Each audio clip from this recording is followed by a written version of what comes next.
This is your Utica Comets pregame show with Eyewitness News Sports Director David Edelstein.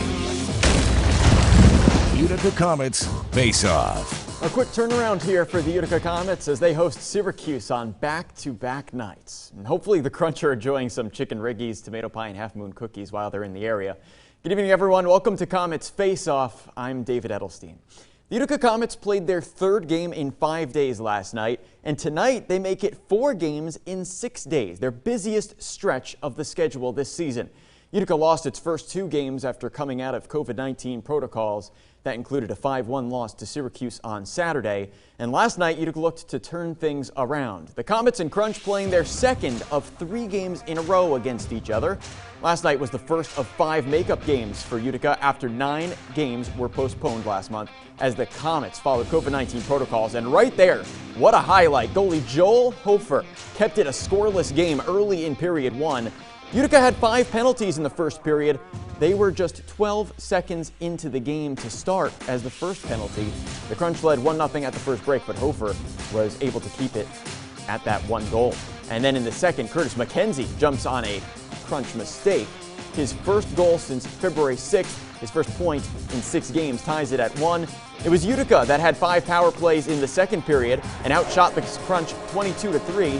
Sam Annis there through the legs to Jonah Gadgevic, who's the team leading scorer with 10 goals there.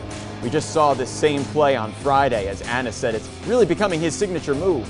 That was the game-winning goal too. Gadgevic scored again in the third, and by the way, look at that. We had to show it. Sven Berchi off the face-off.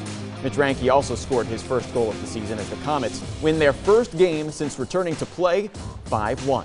The Comets and Crunch were the only North Division teams that played yesterday. The only change in the standings then is that Utica and Syracuse have now swapped places. The Comets win puts Utica in 3rd place now by 5 points, by points percentage rather. The Crunch drop 1 spot to 4th. Utica and the Comets' 2 main opponents this year, the Crunch and Americans, are all right there together in the middle of the standings. Now let's look at team comparisons. Yesterday's +4 in goals scored difference brings Utica back to having more goals scored this season than goals they've allowed. Last night's game was a special teams game. Utica had 9 man advantages yesterday and scored on 2 of them. The Comets' power play percentage goes up 1/10 of a point, so basically the same. Syracuse had 6 power plays but didn't score on any of them though, so the Crunch power play lost 2 percentage points, while Utica's penalty kill gained 2. And here are the names that have made it all happen for Utica. We've talked about Gadgevic leading in goals many times already. He's averaging more than a goal a game over the last 9 games now. His 11 goals are 6 more than Cole Lynn's 5, which is 2nd on the team. This obviously helps Gadgevic lead in points too. And last year's league assists leader Sam Annis leads Utica with 11 assists. Those make up all of his points, as he's not even scored a goal himself yet this season. The Comets are happy to have him back though. He contributes the most to scoring when he plays. The Comets now have 3 players averaging more than a point per game played, including Gadgevic and defenseman Jack Rathbone. Gadgevic leads in putting the puck on net too, creating those opportunities for himself and also some rebounds for others to jump on. He had 5 shots last night. Looking at the Crunch, well, look at this. 22-year-old Boris Kachuk is seemingly the key to the Syracuse engine. He leads the Crunch in points, goals, assists, points per game, and shots.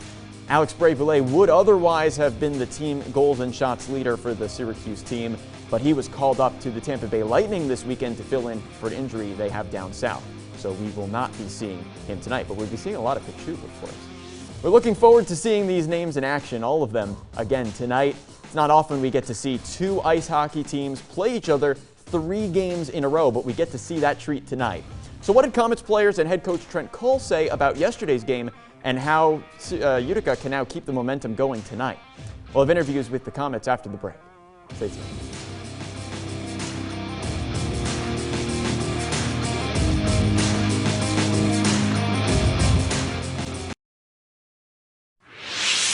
You're watching the Utica Comets face-off.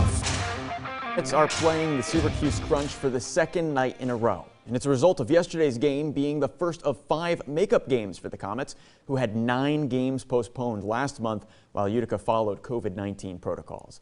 Tonight's game is the Comets' 4th in 6 days. As Utica makes a quick turnaround now, here's what the Comets say worked for them in their first win since returning to play, and also how they can carry yesterday's momentum into tonight's game. The Utica Comets were riding a 2-game losing streak since returning from COVID-19 protocols. A 4-2 loss to Rochester on Friday and a 5-1 loss to Syracuse Saturday. Last night's game didn't start the way Comets head coach Trent Cole would have liked either. 5 penalties against Utica in period 1 alone, including one just 12 seconds into the game. We were killing the bulk of the first. And we had some, I think, a couple power plays mixed in there as well. So it was a very, very much a specialty team period. I mean, just going off those minutes alone, that's, almost, what was that, 14 minutes there. So, but yeah, I thought that after that, we got to do a little bit more 5-on-5 in the second period. But then also our power play and guys on the power play, got some success, but also specific individuals I thought started to kind of come alive, and that carried on into the third. By some individuals, Cole meant many. He mentioned Jonah Gadgevic, Sam Annis, Sven Berchi, Lucas Jasek, Curtis McKenzie, Jack Rathbone, Hugh McGing, and Nolan Stevens. They each helped turn the game around last night as Utica outshot Syracuse 22-3 in period 2, and they helped Utica's power play go 2 for 9. Both units of power play looked really good. Cole said last week that his main goal coming out of quarantine was to get his players healthy enough to play a full game. General Manager Ryan Johnson said it almost felt like training camp again as the team worked to polish off the rust. The Comets players say they're finally getting back in shape, which led to last night's success. The biggest difference today is probably just getting our legs back with the long break we had. We had a pretty good jump our first night, and then I think we were just trying to find playing shape on last game against Syracuse. So a couple days off for practice day in there.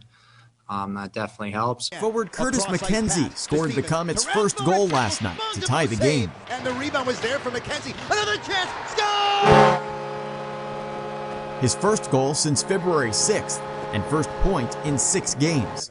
McKenzie says his wife gave him some words of encouragement before last night's game, and it worked. She just told me when I'm usually, I guess, just a little happier and more excited leaving the house normally. So drop the stress of I guess being a dad and that, and just go have fun out there. His wife gave birth to the couple's first child on February 15th. One player that seems to have never lost his footing is Jonah Gadgevic, the team leader in points, goals, and shots. And honestly, it just kind of feels like it's flowing. I think that's, part of it is that I'm not really thinking about it. I'm just, I know what I have to do and I'm just doing it. Last night, what he did is score 2 more goals.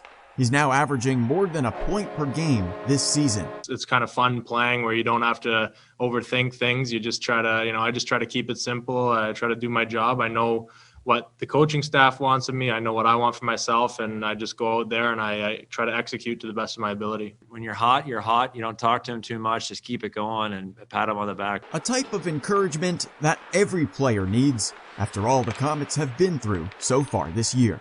But now, yesterday is yesterday, and they have at least 60 more minutes of hockey ahead. Right back at it tonight. If you're one of the fans interested in coming to see the Comets play at the Adirondack Bank Center for home games, well, there are some updates that you should know to Comets ticket pricing. Right now, the season ticket holders are able to already start purchasing tickets for the games throughout the rest of April. That's on Wednesday the 21st and 28th, and then on the 30th. Comets are offering the season ticket members free tickets for the games on the 21st and 28th. That's the next 2 weeks from today. If any tickets remain available to the general public after the season ticket member presale, the team says tickets will be available for $25 a ticket, but this time food and drinks are not included. For the game on Friday, April 30th, all of the tickets will cost $25. Season ticket members can buy tickets for the remaining April games already because they have that presale option, and then anyone else can start buying tickets for these 3 games at noon on Saturday. Other information will be coming out later, the team says, about buying games through the month of May. The season still scheduled to go through May 14th. That's the last day of the Comet schedule. Games can go till the 16th, as the Comets still have approximately 4 games still that they need to reschedule if they decide to. The American Hockey League Communications Director Jason Chimovich does tell us here at WPNY that the team still is interested in scheduling the games, but they'd have to schedule it before the AHL season ends on May 16th. But for tonight, we'll just look ahead to puck drop in just a few minutes. It's almost time against the Crunch once again, the full game right here on WPNY. On the other side of the break, we'll send it over to Comets broadcaster Jason Shia. And after the game, you can tune in to Eyewitness News, first at 10 on WFXV, and Eyewitness News at 11 on WUTR, our sister stations, for your game recap and highlights and other post-game interviews. So until then, enjoy the game, everybody. We've got hockey 2 days in a row. As always, stay friendly and stay tuned.